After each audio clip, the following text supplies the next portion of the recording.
28M, girlfriend, 28F. Wants me to go to her BFF's wedding over my good friend's wedding. TLDR. Royally screwed up by avoiding making a decision between two conflicting weddings, and now I'm in a bad spot with both and they're a month out. So, I realized that my girlfriend's best friend's wedding and one of my good college friends' weddings fall on the same weekend. I had wanted to go to my friend's wedding, booked a hotel, told my friends I'd be there, but have not yet RSVP'd, only got the actual invite a month ago. Then about 2 months ago we realized both weddings were the same weekend. I wanted to go to my friend's. Girlfriend is 100% going to hers and wants me to come with since it's her best friend. Then, I told my girlfriend I was leaning towards going with her to her friend's wedding, but now I'm having second thoughts. I never told my friend I wouldn't be going to his, and I also led my mutual friends to believe that I'd be at his wedding.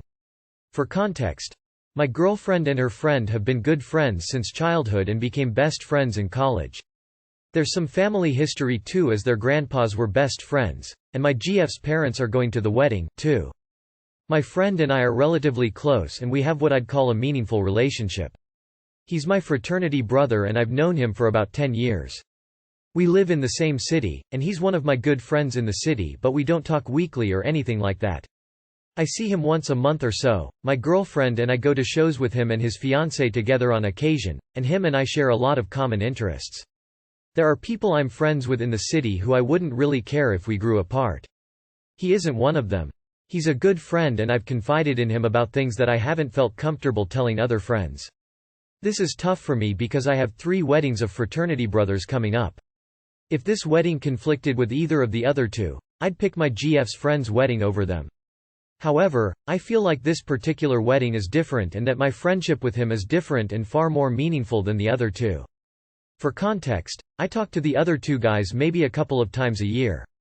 One lives in my city, the other does not. Now, my GF's argument for why it's so important for me to be at her friend's wedding is that she knows with near 100% certainty that her friend and fiancé will be in our lives forever. My girlfriend and I have been together on and off for 6 years. We don't currently live in the same city as them, but they are still very good friends. She doesn't know with certainty that my friend and his fiancé will be in our lives together, and I guess I don't either. Which I suppose is fair, but who knows? Nothing in life is certain, in my opinion. My girlfriend said me missing her friend's wedding would be like her missing, insert my best friend's name's wedding. I've known her friend in some capacity for as long as I've known my girlfriend. Same thing with my girlfriend knowing my friend. I'm not directly friends with her, e.g. I wouldn't text or call her on my own. But I like her and her fiancé and could see myself being lifelong friends with them as long as my girlfriend wants to. Comparing my GF's friendship to mine and my friends, I'd say they are best friends, while my friend and I are good friends with a meaningful relationship. The whole situation gives me a ton of anxiety. The idea of picking one wedding over another. Wondering what if it doesn't work out with GF. Will I regret not going to my friend's wedding? Will my friend be mad at me for not telling him sooner? Should I be going to my friend's wedding instead of GF's friend's wedding? So, I've been avoiding it all. I always do shit like this and dig myself into a deeper hole than I otherwise would have been in because the anxiety caused me to shut down.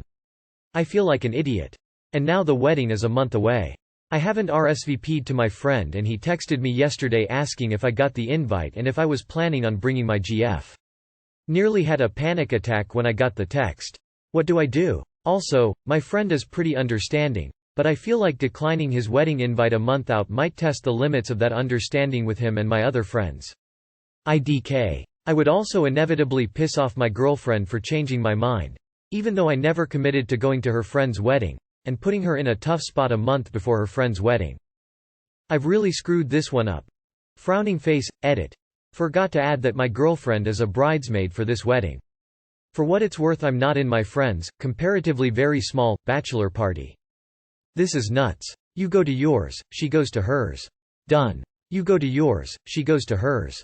They are just weddings. One of you showing up to each is enough to ensure social continuity. You go to yours and she goes to hers. She's a bridesmaid so is going to be busy anyway. It's quite an easy decision really. Not sure how weddings are where you are, but you wouldn't even be seated together where I am. The bridal party all sit together at one table. Unless you are conjoined twins, I'm not seeing the problem here. Whether you're dating, engaged or married, people are allowed to have different friends and attend functions. Go to your friend's wedding and let her go to hers. It seems silly to me that your girlfriend's relationship with her friend should trump your relationship with your friend. If you aren't particularly close with that friend, then why is your presence so necessary? My husband, M27, met a nurse at the hospital. And I, F25, don't know how to feel. This was about 2 months ago. His niece and sister had been in the hospital for over 2 weeks due to a house fire. They're both fine now, thankfully. I never got to go, because of my work schedule and taking care of our son. While he was there, he met one of his niece's primary nurses. Apparently she was cool and they were into a lot of the same stuff. Mind you, he was there for quite some time, obviously due to the circumstances. I didn't know about him meeting this nurse, except for the fact that he had said early on that the people there were nice and doing a good job. Fast forward to when they're almost about to be released. I got out of work and called him and asked how everything was going, because he was still at the hospital. He gave me the updates and we're just having a general discussion about what to have for dinner.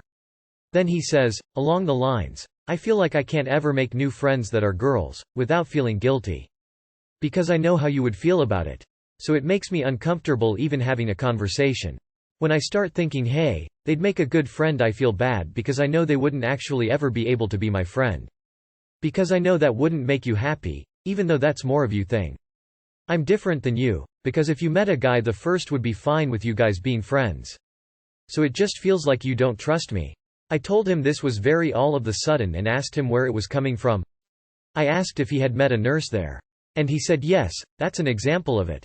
I don't mind him having friends that are girls, I don't. He has a bunch, all people who he's known since like 8th grade. Plus some friends that are girls that he works with. So I have no problem with it. It's how the friendship begins for me. How I feel is that there's no reason for her to be in his life, other than for that time. It's not like I would be comfortable with just them hanging out, or going. Besides having common interests, laughs, and all those things, I just don't see how it would be needed for him. He already has a ton of really close friends of all sexes. I also know he would never be okay with me being like, hey, I met a guy and we hit it off as friends, and we exchanged contacts. Like, no, it's just honestly hurtful. Maybe I'm out of pocket for thinking this way, but he's married. To me skeptical smiley face. Like, what am I not fulfilling in your life that you feel you need to find elsewhere? Or what's so great about her that you have to and want to have her in your life so bad? I'm not saying she's not cool, I'm sure she's so sweet. I just think IDK. Anyways, all this happened about 2 months ago. And tonight and yesterday I looked through his phone. I know this isn't very trustworthy or cool of me. But nonetheless I did. This nurse was in his search bar. Not only is she completely his typed, but she has a bunch of revealing photos on her page. Which is good for her, not putting her down at all for that. My problem is that he had searched her multiple times. Like he's continually gone back to her page. She's beautiful, and much prettier and fit than me.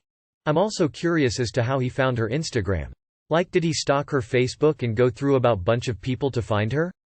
Also, why did he need to do this? I get maybe wanting to see if she's doing okay since their encounter. Maybe that's all it was. But IDK. I feel sad and hurt. And honestly, like I'm not enough for the millionth times. And now I'm wondering. If he was flirting with her at the hospital and started feeling guilty because he knew what he was doing wasn't cool. And then in return made it about how I'm the problem because I won't let him have new girlfriends. IDK. Am I completely overreacting? Is it really nothing? He had a crush. He doesn't like that you won't let him have crushes on women. He knows it's wrong, so he frames it as friends. It's real weird to me when guys use this as an excuse to talk to women because what they're really saying is, the genitals of the person I talk to is important. Like, when did having male friends become a bad thing? So he is searching her but she doesn't know he has this crush on her? I'd feel creeped out if a married dude was stalking my socials just because I was nice to him while I took care of his sister in the hospital. Yikes. If she is attractive, imagine how often this kind of thing happens to her. Flirting with her at the hospital would be completely out of line and probably justifies sexual harassment should the nurse choose to report it. Also, pretty bold of him to flirt with his niece and sister's nurse in front of them when they obviously know you guys are married? I wouldn't worry about her. She's likely used to this kind of attention from creepy guys at work. I would be more concerned with the fact that he doesn't see an issue with this entire situation. He feels guilty because he is guilty. He wants you to reassure him that he can be friends with this nurse, then he can pursue her without the guilty conscience. Don't give him that. You said he's made you feel like this for the millionth time. Has this happened before? If he had made a female friend and you told him off, that would be on you. But the fact he invented a scenario in his head and then told you off about a hypothetical is complete unwarranted and unjust. Am I, 30F, responsible for half the cost of a house mortgage that only my boyfriend, 30M, will be signing? My boyfriend is planning to purchase a house in a year. He can afford it, I can't. Since he's a first-time buyer, he plans to take advantage of first-time homeowner loans or whatever, and suggested that I don't sign on the mortgage for it so that I may also take advantage of that same first buyer deal in a few years when we're more prepared for a second property. He wants to buy a duplex, live on one side and rent out the other to cover some of the costs, and then later on I buy a place and we move into there and rent out both sides of the duplex to cover more of the costs of both properties. It makes sense in my head, but in my gut I have a weird feeling about it all. He still wants me splitting the mortgage and all the house bills. I'm of course fine with splitting utilities and such like we are now, but shouldn't I just be on the mortgage in that case, if I'm paying towards the mortgage, property taxes, any home fixes, etc.? Or am I going to become like a tenant and required to sign a lease agreement under him? That alone sounds strange because I'm his partner, not his tenant or roommate. I'm not well versed in how all this works, so any advice or words of wisdom for the home buying process and whether or not that plan is a good or bad idea would be helpful. ETA. Did not expect to wake up to so many responses. I am still reading through them in between tasks at work. I'll respond to as much as I can, but I truly appreciate you all taking the time to share your opinions on this. Tons of things I never even thought of, perspectives I never considered before. Thank you all. And to answer some common questions I'm seeing. We've been together 3 years. We've brushed on the topic of marriage back in our first year and both agreed we didn't want to rush into that kind of thing, but haven't talked about it since. I still feel it's too early on in our relationship for that. It seems like the consensus here is that it's not the best idea to be legally binded to someone I'm not married to, and I totally agree with that. Edit 2. A lot of people are assuming I wouldn't pay anything at all if I'm not on the mortgage, and that's not what I intended to come off in this. I would still pay a rent of sorts, and would prefer to have it in writing for my own sake. I currently pay him a portion of our rent as well as half all utilities, but I'm not even on the lease here. If he buys a house and I move in, but my name's not on it, I would want to have a written agreement of a lease for myself. I've come to that conclusion from reading a lot of the comments here, but when I posted I should have clarified that I'm not trying to get away with paying nothing if I don't sign on to. Just a fair payment, as half of everything doesn't sound fair to me. Paying half the utilities and maybe some portion of fair market rent for the half of the duplex you'd be living in sounds fair, but that's it. Not repairs and certainly not 50-50. You're not stupid and you're right to question this arrangement. You shouldn't pay 50-50 on everything, not at all on repairs. The fact that he makes 3x as much as you and thinks you should pay half of a mortgage that isn't yours is a little concerning. Look for a compromise here, and if he is resistant to that, hold off. Logistically it makes sense, but it would be a risk for you because if you broke up, you'd lose everything you put into the property and have no rights. How long have you two been together? You should not be paying a share of the mortgage and certainly no maintenance or repairs. You should be paying rent and share of utilities. Don't ever pay for a mortgage you're not legally benefiting from down the line. How can I, 26F, make amendments after embarrassing him, 31M? Over the weekend, we were hanging out with my significant other's friends at one of their homes, and after a couple of drinks, we all did a bit of ketamine. Long story short, I got incredibly sick and had to run to the bathroom to throw up, along the way, making a bit of a mess on myself in front of others. My significant other got us an Uber home and I also got sick in the car. This has never happened to me and it was likely the mixture of alcohol, that did it. It was my first time. I immediately took responsibility the next morning, paid him for the Uber in full, and texted each of his friends to apologize and offered to pay for a cleaning service, for the apartment or any clothes that may have gotten damaged. They were incredibly gracious and assured me it's all happened to them at some point in their lives. However, since the event, my significant other seems a bit distant and admitted that he was frustrated and embarrassed by my actions. I apologized for what happened and reminded him that this was an isolated incident. I have never done this in the 3 years we have been together. He acknowledged that it was an involuntary bodily response and that it was uncharacteristic behavior. However, I am worried that he sees me differently now. I understand his feelings, but feel a bit hurt myself because I would immediately offer comfort and forgiveness. I guess I am just hurt that he seems to care about his ego, self-image more than me. He mentioned that when he takes me to events with his friends, I am representing his image as well, understandable, but I felt a bit like a child being scolded. How do I amend the situation any further?